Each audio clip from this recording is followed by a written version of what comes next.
Hello and welcome. In this video, we will be covering the topic of bottom tracking in SonarWiz.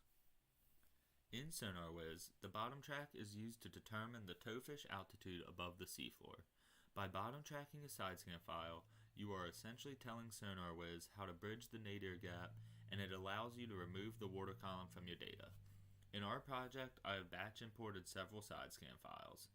I've gotten the initial color squared away, and now I'm ready to bottom track, which sets the stage for future game processing, navigation adjustments, contact picking, and more. Just about everything else in SonarWiz depends on a decent bottom track, so let's get started.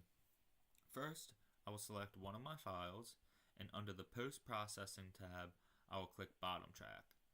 This will bring up our digitizer window. SonarWiz will originally try to auto bottom track the best it can, but sometimes adjustments will need to be made. I'll select to sync my port and starboard channels and bottom track both sides at the same time because I know my transducers were close together.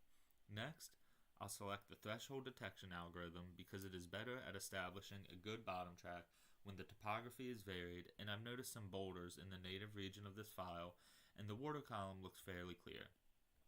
Then, I'll set some initial values for blanking, duration, and threshold and click Track All. A quick scroll through the file shows us that we are missing the bottom in a few different locations.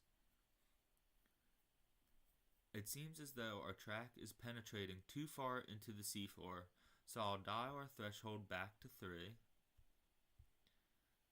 because threshold determines how bright the bottom return pixels must be compared to the water column.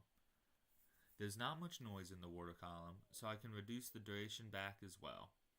I'll set it to 1, because duration is the pixel size in a sample that represents a legitimate bottom return.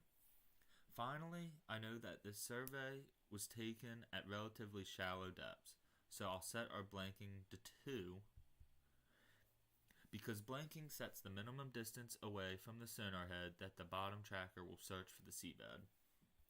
I'll hit Track All again, and another scroll through shows us mostly a clean track throughout. If necessary, bottom tracking can also be adjusted manually by removing points in the bottom track and then inserting new points along the seafloor. Once this is complete, I will click Save to save our bottom track, and then we can close our digitizer window. When I reopen the side scan menu option, you'll notice that our file name is in bold. Every time a file receives an initial bottom track, it will become bold in this Project Explorer window.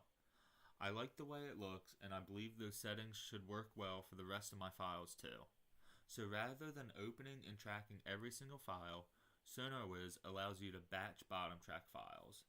To do that, simply go under the Post-Processing tab to File Manager and click Batch Bottom Track. You should see all of the settings that were used on the last file. You can select whatever combination of files you prefer and then click Track All. And that's all you need to do to bottom track. Thank you for watching.